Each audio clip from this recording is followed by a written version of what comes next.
You talk about people, you also have to obviously align with what your brand is. I think what I'm most interested in probably in your portfolio is your furniture deal with Rove, because that, I get Super Goop, I get, Tonal. Why furniture? I love design.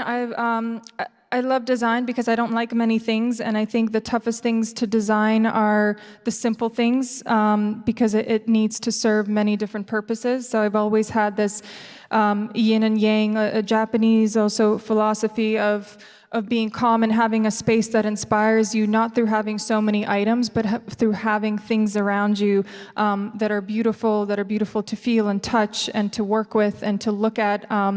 So I try to apply my knowledge of fashion and working with Nikes and Tiffany and with Frank Gehry as well for a few years. You work with Frank Gehry?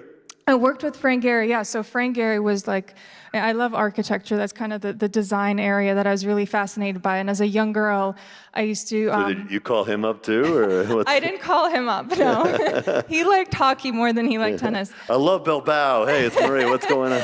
But it was, but I would photograph his different buildings all around the world, and I'd send them to my mom as a souvenir because she wasn't traveling with me when I was on tour. And it became like my little thing to do when I was in a different city. I would haunt down a Frank Gehry building.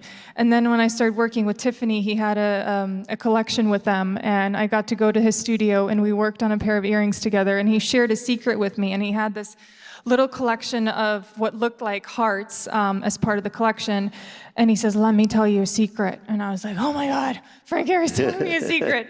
And he's like, "Those are not hearts, they're butts." And I was like, oh my God, I don't know you.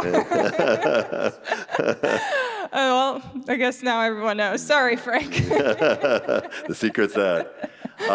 What's great about the Slido is we have democracy. We have actually questions being voted up. The top two right now are related. One is from someone, Dorka. Hey, Dorka.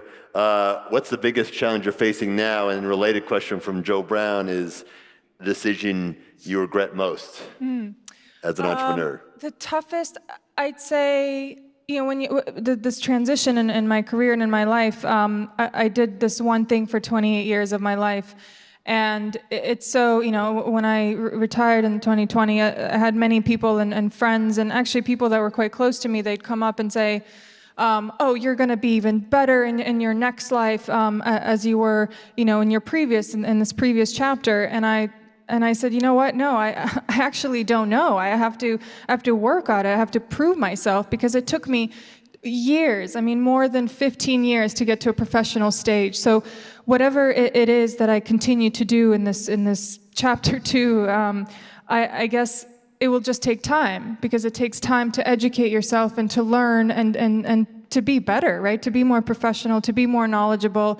And so I don't want to rush that process. I don't want to go in a room and be the smartest one in the room, because then I'm not learning. So I want to find challenges that will continue to help me grow.